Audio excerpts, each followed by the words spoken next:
Next speaker witnessed terrorism up close in Israel as a 14-year-old when Palestinian terrorists bombed a shopping center in Jerusalem that he was in. This set him on a course of study, and he became a national leading expert on terrorism, jihad, Sharia, and Islam. A noted speaker to the public, law enforcement, and Congress, he also writes articles for numerous publications and has a weekly radio show called American Akbar. Please welcome Gadi Adelman.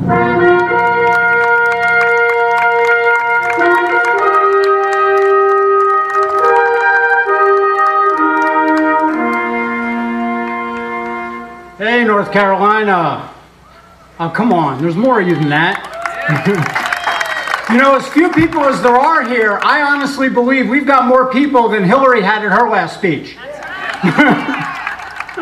You know, I want to thank everybody for having me out and for bringing me back. Thank you, Kevin, wherever you are. The first thing I was planning on doing was asking every veteran to stand up and recognize you guys, but that's already been done because he took the wind out of my sails, so we're just going to forget that. Listen, if it weren't for the veterans, we wouldn't be here today, so in all honesty, thank you.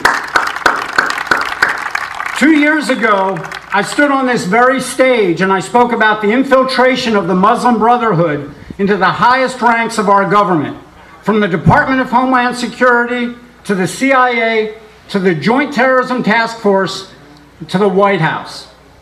Now, since I arrived back in the United States in 1981, I've been warning of the dangers of terrorism and Islam. I've taught and lectured at high schools, colleges, for local and state law enforcement, to the military as well as politicians.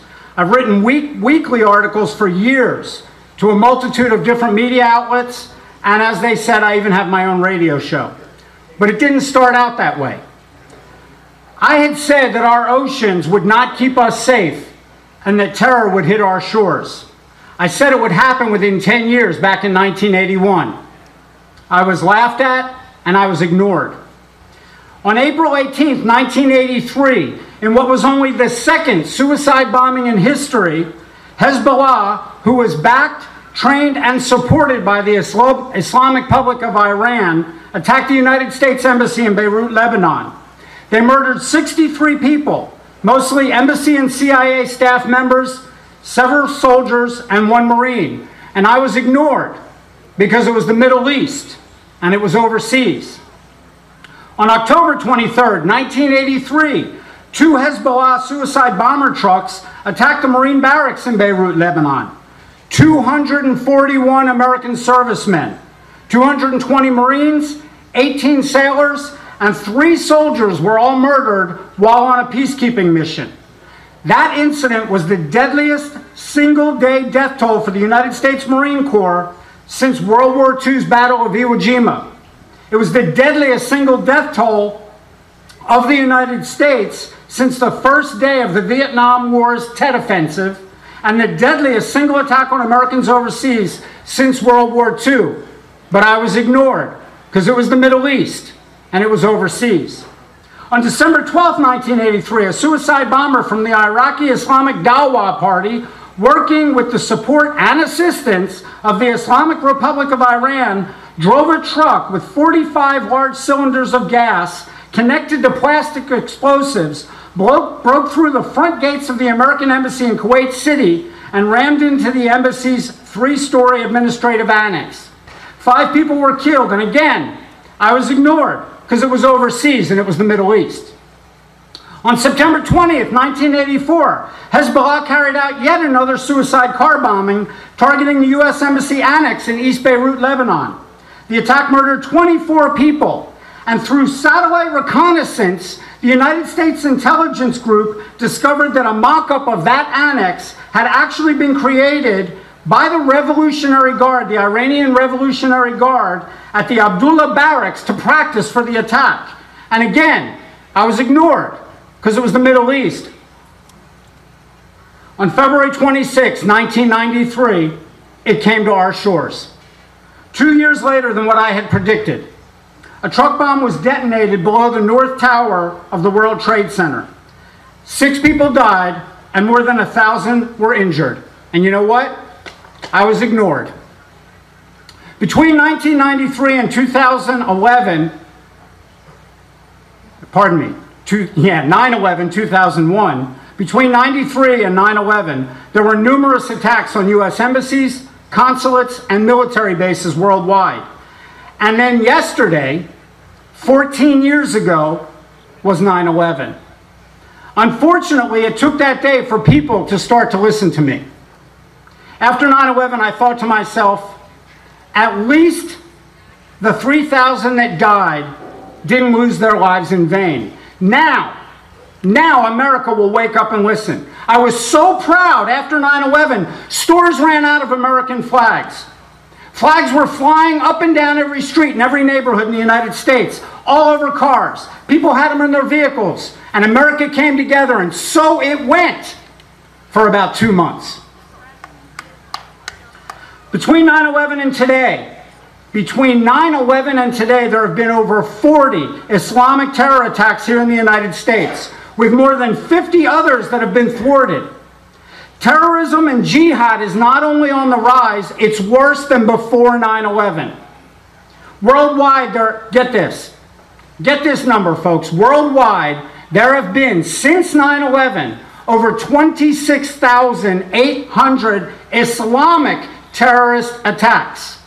And the death toll has been in the hundreds of thousands. Now we have that JV team. You know, ISIS, or as our current administration likes to call it, ISIL. We are importing people from the Middle East faster than illegals are coming across our southern border. ISIS has stated that they are sending jihadi fighters embedded with these so-called refugees. Is anybody listening? Our tax dollars are paying for this. And you know what's worse than that? There is absolutely no vetting going on. Are you a terrorist? No? Come on in. That's where we're at today. Oh, and did I mention none of those refugees that they're letting in are Christians or Jews? Let me explain here and now. These people that are fleeing the Middle East, they are not all refugees. They are not all migrants. Many of them aren't even from Syria. The fact is they're coming from Libya, Tunisia, Afghanistan. There are Eritreans, Nigerians, and Kosovars. This is nothing more than a mass caliphate into Europe and the West, and that trail leads right back to the White House and Obama's policies that not only caused this, but could have prevented it. What's more, Obama announced 2 days ago on Thursday that we'll be taking in at least 10,000 more Syrians next year than we did this year. On the day before the anniversary of the worst attack this country's ever seen. And he's saying, it's okay, send them here. No. Now, those that have attacked us are the victims. I, along with anybody else who speaks out about Islam or terrorism, is called an Islamophobe. I'm actually on the Southern Poverty Law Center's hate list. And that's a badge that I'm proud to wear. Amen. I must be doing something right. We love you. Love you too. The problem is, even though while the Poverty Law Center is listening to me, those that should be aren't. The FBI is aware of and confirmed at least 22 paramilitary Islamic communes in the United States, and they're being operated by a Pakistani group being run by Jamaat al-Fuqra and its main U.S. front group, the Muslims of America. Terrorist training camps right here in America. Now, some reports have that number of camps as high as 35, but only 22 have been verified. I'm sorry, maybe it's just me, but I think that one such training camp is already too many, and we're allowing it. Stealth jihad is what's going on here in America, right under our noses. And once again, I've been warning about this for years, but I'm ignored.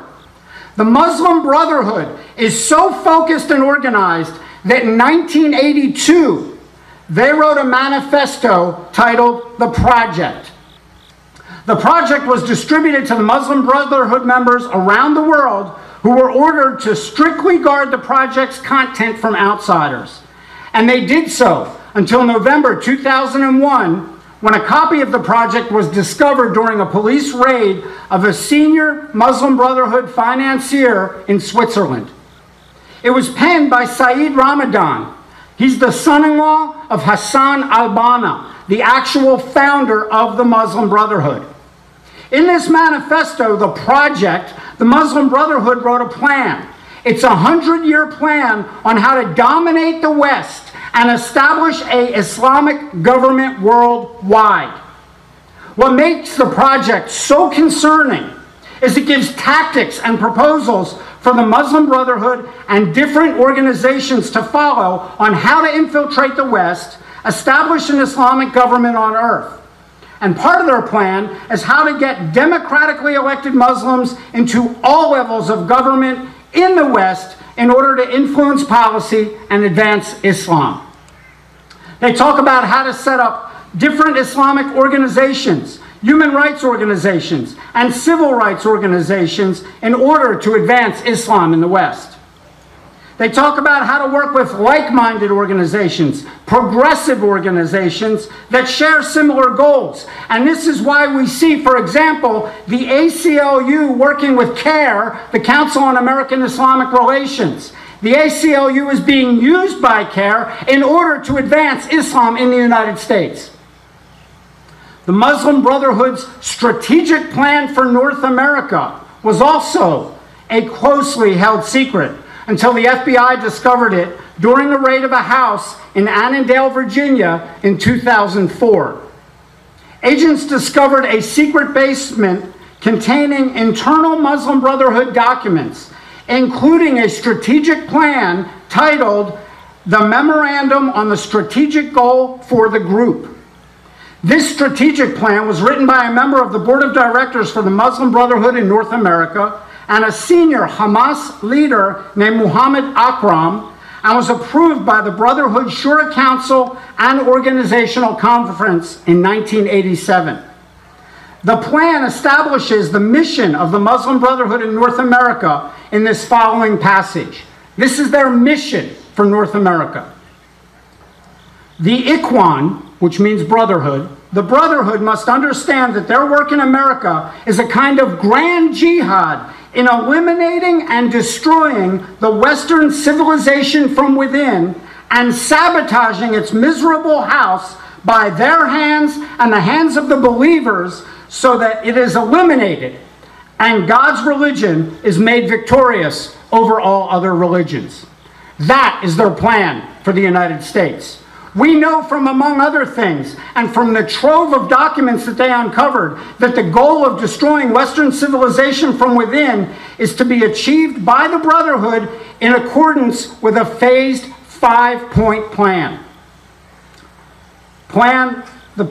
They are already at the point where they've done 4 of 5. And I'm just going to touch on all 5 phases, and you can see where we're going here in America. Phase 1. The discreet and secret establishment of leadership. Phase 2, the phase of gradual appearance on the public scene and exercising and utilizing various public activities.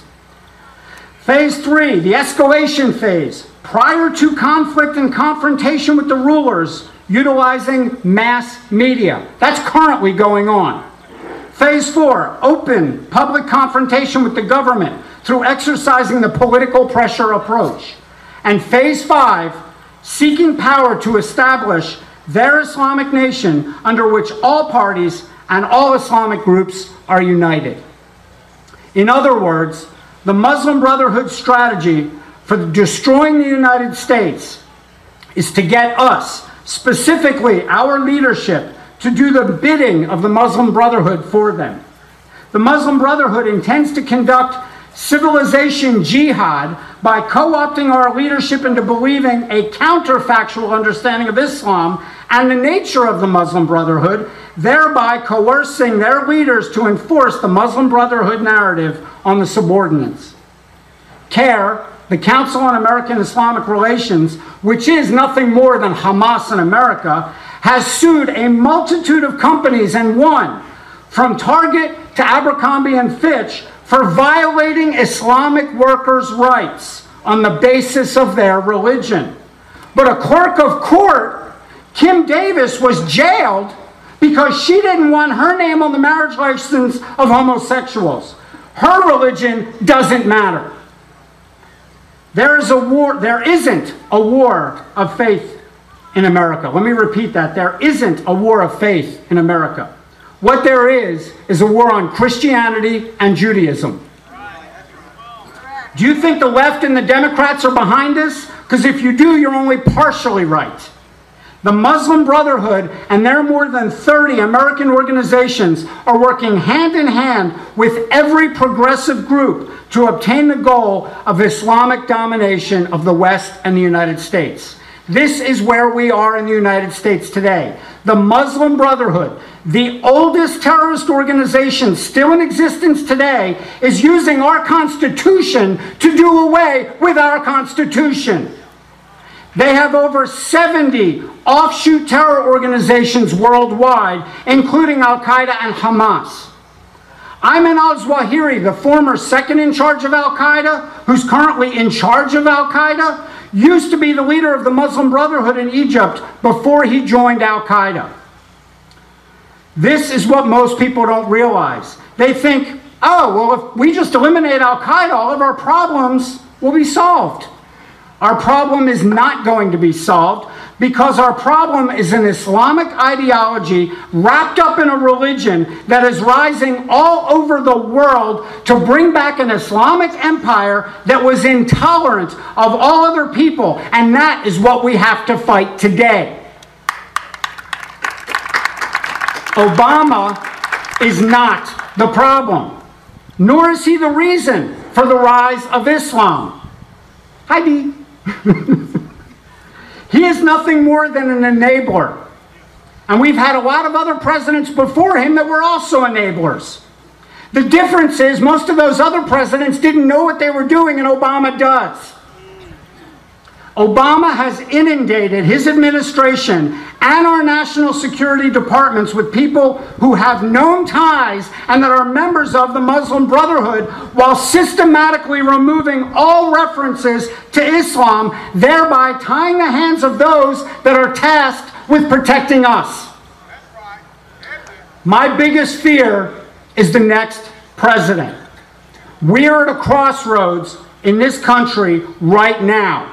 The Muslim Brotherhood is on phase 5 of their plan. If we elect a president who doesn't know or understand Islam, it will be our demise. And don't think just because they have an R next to their name that they understand it. Don't think that they're going to learn about it fast enough either. If they don't know and understand terrorism right now, I don't care who they are, they're not going to know it quick enough. I've been studying Islam and terrorism for over 40 years, and I'm still learning new things every day. Right now, we have one candidate who says, I'll surround myself with the greatest people. I'll know everything I need to know on my first day. We have another candidate who actually stated 2 weeks after 9/11 that Islam is the greatest civilization on earth. And her company, Hewlett-Packard, actually had secret business dealings with the Islamic Republic of Iran while sanctions were in place. We have yet another candidate who says he knows more about terrorism because he's the only one to prosecute terrorists after 9/11. Yet he doesn't even believe that Sharia is real, let alone a threat to America. He appointed a devout Muslim with Muslim Brotherhood ties that defended a known Hamas operative as well as the Fort Dix 6 terrorists to the Superior Court of New Jersey. Yes, Chris Christie even stated, and I quote, this Sharia law this Sharia law business is crap. It's just crazy. And I'm tired of dealing with the crazies. I mean, you know, it's unnecessary to be accusing this guy of anything just because of his religious background, end quote. We have other candidates who are pro-Common Core. Do you know that Common Core not only misleads the truth on history, but has rewritten it to the point of total out-and-out lies when it comes to Islam? Do you know that Common Core actually says that those people that crashed planes into our buildings were freedom fighters? In the section of religion in Common Core, it says that Allah is God. And in the very next paragraph it says, but there were some who believed Jesus was the Messiah. Do you know who the major funders of Common Core in the United States are? Saudi Arabia and Qatar. Follow the money. If you want to stop this madness, if you want to see our country the way it once was, the way we remember it, if you want to bring this country back to its constitutional values, if you want to leave this country for your children and your grandchildren to enjoy rather than having to fix it, get involved. Know what your kids are learning in school, and if it's wrong, change it. Speak up, and I mean to everybody. It is time for those of us that believe in the Constitution to stop being the silent majority. As I have always said, think globally, but act locally. If we do that, we can take this country back. And one last thing. When it comes to the next election, do your homework, people. Check the candidates out real good. Check them out as if your life depended on it, because it does. Thank you.